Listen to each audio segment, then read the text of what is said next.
آپ سن رہے ہیں کتاب تلاش کا باب نمبر 4 بڑی سرکار۔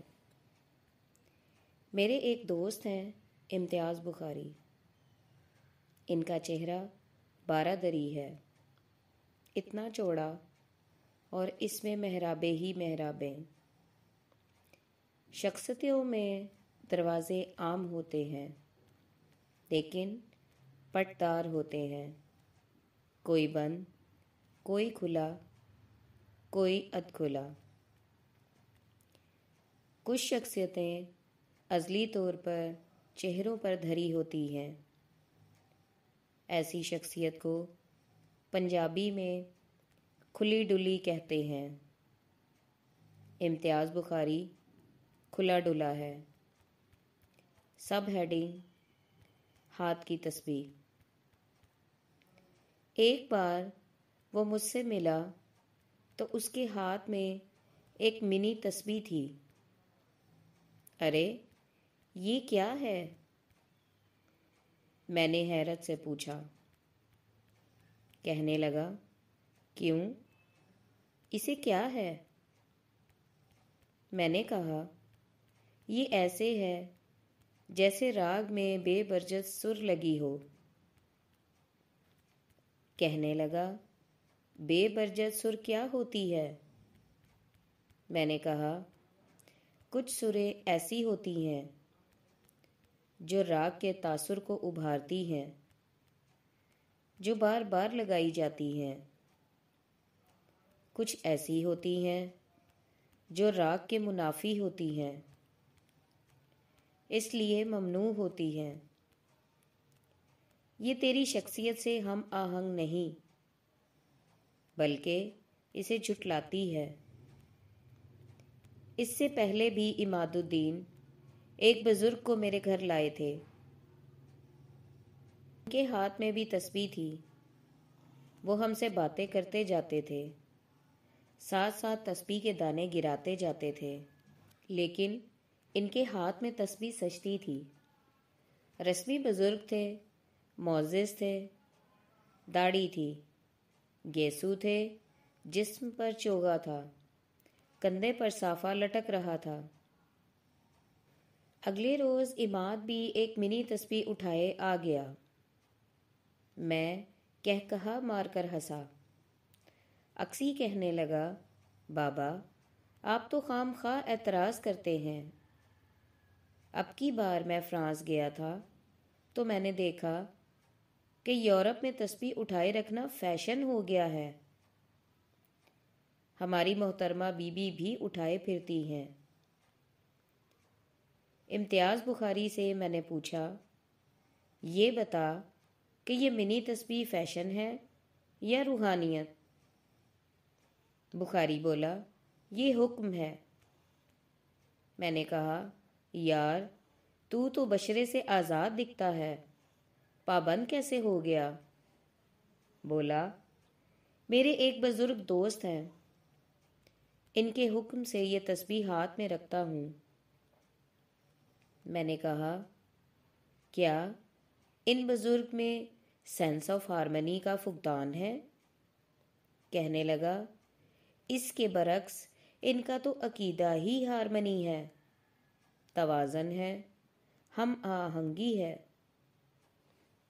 میں نے کہا، لیکن یہ تسبیح تو تجھ سے ہم آہنگ نہیں، یہ نمائش ہے، دکھاوا ہے، پریٹینشن ہے، دعویٰ ہے۔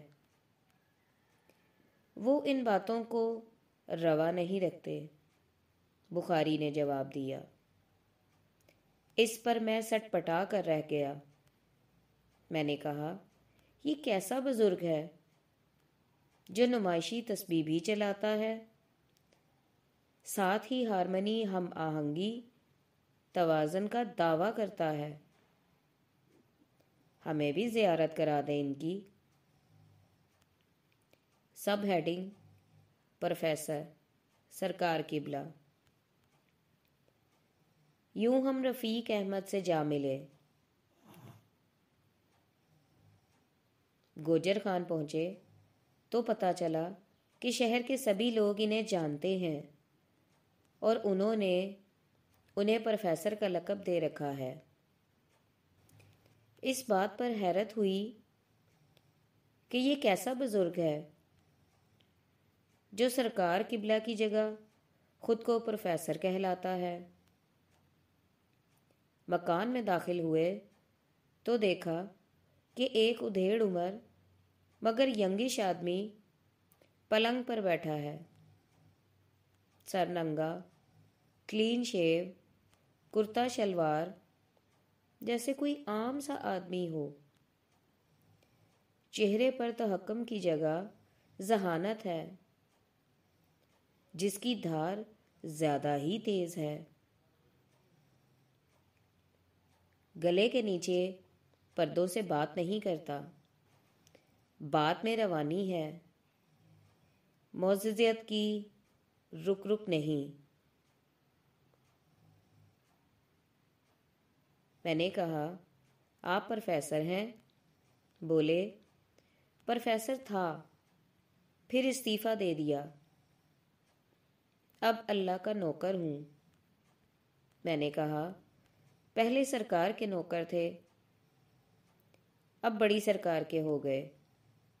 ہنسے، بولے ہاں۔ میں نے کہا، یہ سودا اچھا نہیں کیا آپ نے۔ بولے، وہ کیسے؟ میں نے کہا، بڑی سرکار تنخواہ دینے میں بڑی خسیس ہے۔ ہنسے، یوں جیسے عام آدمی ہنستے ہیں۔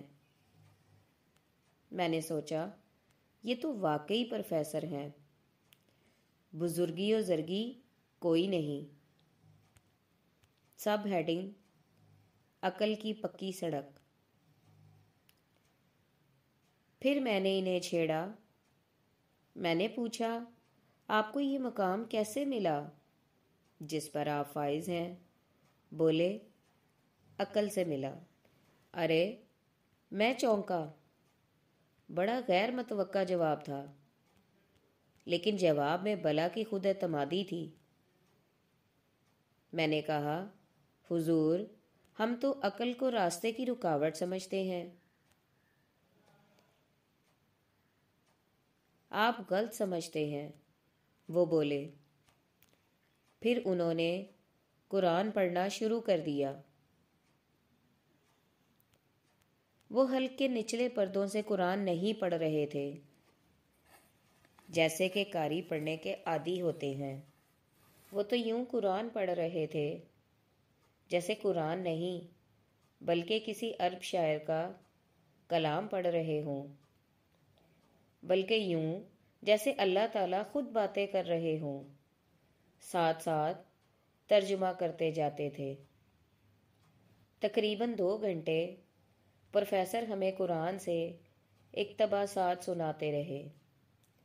لب لباب کچھ ایسا تھا کہ لوگو دیکھو، بار بار دیکھو، سوچو، بار بار سوچو، غور کرو، فکر کرو، آنکھیں بند کر کے ایمان نہ لاؤ۔ اللہ نے تمہیں عقل دی ہے، اپنی عقل سے کام لو، پہلے بات کو تولو، آزماؤ۔ اگر تمہارے دلوں میں شکوک پیدا ہوتے ہیں تو کوئی حرج نہیں۔ جو جو شکوک ذہن میں آتے ہیں ان پر غور کرو، جو آلٹرنیشن ذہن میں آتے ہیں انہیں باری باری آزماؤ، پھر تم جان لو گے کہ جو ہم کہتے ہیں وہی سچ ہے۔ یہ باتیں سن کر حیرت ہوئی۔ یہ کیسا اللہ ہے کہ ایک طرف تو اس کے حکم کے بغیر پتہ نہیں ہل سکتا، دوسری طرف حکم دیتا ہے کہ اگر کوئی ایمان نہ لاتا تو نہ صحیح، اسے مجبور نہ کرو، دوسری طرف حکم دیتا کہ اگر کوئی ایمان نہیں لاتا تو نہ صحیح، اسے مجبور نہ کرو۔ بہرحال پروفیسر نے ہمیں عقل کی پکی سڑک پر ڈال دیا۔